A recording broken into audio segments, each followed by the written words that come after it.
అందరికీ నమస్కారం అండి.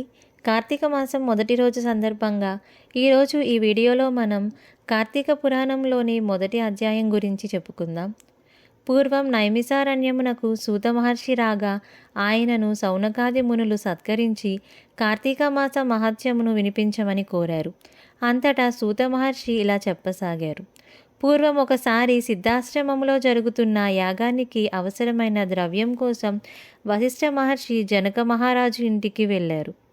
వశిష్ఠునికి సకల మర్యాదలు చేసి జనక మహారాజు ఇట్లా ప్రశ్నించెను. ఓ బ్రహ్మర్షి, అన్ని మాసములలోనూ కార్తీక మాసం అత్యంత మహిమాన్వితమైనదని చెబుతూ ఉంటారు కదా, ఆ నెలకి అంతటి ప్రాముఖ్యత ఎలా కలిగింది అని అడుగగా వశిష్ఠుడు ఇలా చెప్పసాగారు. జనక మహారాజా, పూర్వజన్మలలో ఎంతో పుణ్యం చేసుకుంటేనో కార్తీక మాస మహత్యమును వినాలనే కోరిక కలుగుతుంది. కార్తీక మాసములో సూర్యుడు తులారాశిలో ప్రవేశించిన సమయంలో ఆచరించే స్నాన దాన జప పూజాదులకు విశేష ఫలితాలు ఉంటాయి. ఈ కార్తీక వ్రతాన్ని పాడ్యమి నుంచి ప్రారంభించాలి. ఓ దామోదర, నా ఈ వ్రతమునకు నిర్విఘ్నముగా పూర్తి చేయమని నమస్కారపూర్వకంగా సంకల్పించుకుని కార్తీక స్నానం ఆచరించాలి. ఈ సమయంలో ఆచరించే నదీ స్నానాలకు కూడా మంచి పుణ్య ఫలితాలు ఉంటాయి.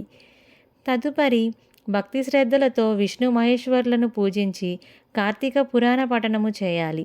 సాయంకాలము కాగానే ఇతర వ్యాపారాలన్నిటినీ విరమించుకుని శివాలయంలో కానీ విష్ణువాలయంలో కానీ యథాశక్తిగా దీపాలు వెలిగించాలి.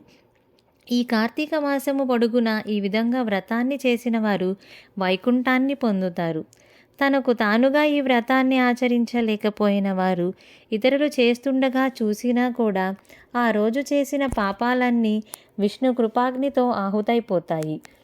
ఈ కార్తీక పురాణం వినినంత మాత్రం చేతనే సర్వ పాపాలు నశించిపోతాయి.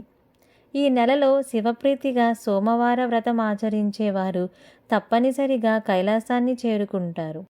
కార్తీక మాసంలో వచ్చే ఏ సోమవారం నాడైనా సరే స్నాన జపాలను ఆచరించిన వారు 1000 అశ్వమేధాల ఫలితాన్ని పొందుతారు. ఈ సోమవార వ్రత విధి 6 రకాలుగా ఉంటుంది. ఉపవాసము, ఏకభక్తము, నక్తము, అయాచితము, స్నానము, తిలదానము. ఉపవాసము.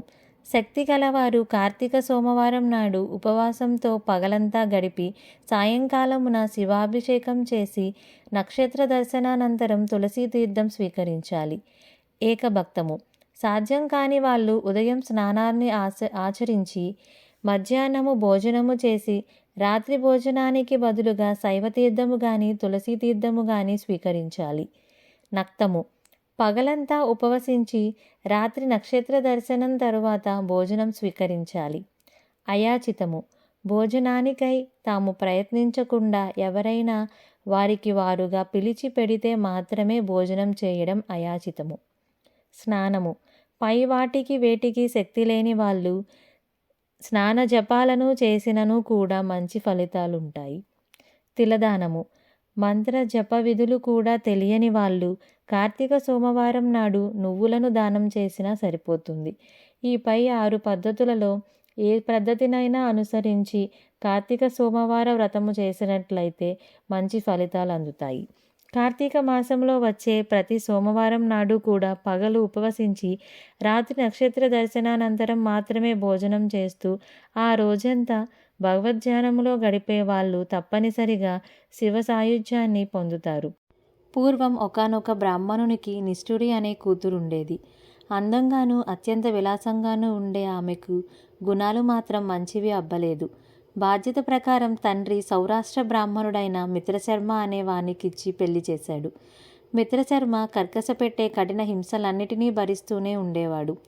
ఆమె ఎందరో పురుషులతో అక్రమ సంబంధమును పెట్టుకుని భర్తను అత్తమామలను నిర్లక్ష్యంగా చూసేది. ఒకనాడు ఆమె యొక్క విటులలో ఒకడు ఆమెను పొందుతూ, నీ మొగుడు బ్రతికి ఉండడం వల్లనే మనం తరచూ కలుసుకోలేకపోతున్నామని రెచ్చగొట్టడంతో కర్కశ ఆ రాత్రికి రాత్రే నిద్రలో ఉన్న భర్త శిరస్సును ఒక పెద్ద బండరాతితో మోది చంపివేసింది. ఎందరో సంసార స్త్రీలను కూడా తన మాటలతో భ్రమింపచేసి తద్వారా సొమ్ము చేసుకున్నది. కాలం గడిచింది. ఆమెకు అనేక వ్యాధులు సోకాయి. తినడానికి తిండి కూడా లేక వీధిన పడి మరణించింది. యముడు ఆమెకు దుర్భరమైన శిక్షలను విధించాడు. తర్వాత ఆమె 15 సార్లు భూమిపై కుక్కగా జన్మించింది. 15వసారి కళింగ దేశములో కుక్కగా పుట్టి ఒకానొక బ్రాహ్మణ గృహములో ఉంటూ ఉండేది. ఇలా ఉండగా ఒక కార్తీక సోమవారం నాడు ఆ బ్రాహ్మణుడు పగలు ఉపవాసం ఉండి నక్షత్ర దర్శనానంతరం ఇంటి బయలులో బలిని విడిచిపెట్టాడు. ఆనాడంతా ఆహారము దొరకక పస్తుపడి ఉన్న కుక్క ప్రదోషకాలంలో ఆ బలి అన్నాన్ని భుజించింది. బలి భోజనము వలన దానికి పూర్వం గుర్తుకు వచ్చి, ఓ విప్రుడా, రక్షింపుమని మొరపెట్టుకుంది. విప్రుడు కుక్క మాట్లాడడాన్ని గమనించి, ఏమి తప్పు చేశావు, నిన్ను నేనెలా రక్షించగలను అని అడిగాడు. అందుకా కుక్క, ఓ బ్రాహ్మణుడా, పూర్వజన్మలో నేనొక విప్రవనితను. కామముతో కండ్లు మూసుకుపోయి భర్త హత్యకు కారకురాలునయ్యాను. ఆయా పాపాల వల్ల నరకంలో చిత్రహింసలు అనుభవించి ఈ భూమిపై ఇప్పటికీ 14 సార్లు కుక్కగా పుట్టాను. ఇది 15వసారి. అటువంటిది ఇప్పుడు నాకు హఠాత్తుగా ఈ పూర్వజన్మ ఎందుకు గుర్తు వచ్చిందో అర్థం కావడం లేదు అని పలికింది. బ్రాహ్మణుడు తన జ్ఞానదృష్టి చేత అంతా తెలుసుకుని, ఈ కార్తీక సోమవారం నాడు ప్రదోష వేళ వరకు పస్తు ఉండి నాచే విడువబడిన బలిభక్షమును చేయుట వలన నీకీ పూర్వజన్మ జ్ఞానము కలిగింది అని చెప్పాడు. ఆ శునకము నాకు మోక్షమెలా సిద్ధించునో తెలియజేయమని కోరింది. తాను చేసిన అనేక కార్తీక సోమవార వ్రతాలలో ఒక సోమవారం నాటి వ్రత ఫలితాన్ని ఆ కుక్కకు దారబోసి ఆ క్షణమే ఆ కుక్క తన శునక దేహాన్ని విడిచి దివ్య స్త్రీ శరీరాన్ని ధరించి కైలాసమునకు చేరింది. కాబట్టి ఓ జనక మహారాజా, ఈ కార్తీక సోమవార వ్రతాన్ని నీవు తప్పనిసరిగా ఆచరించు అంటూ వశిష్ఠుడు చెప్పటం ఆపాడు.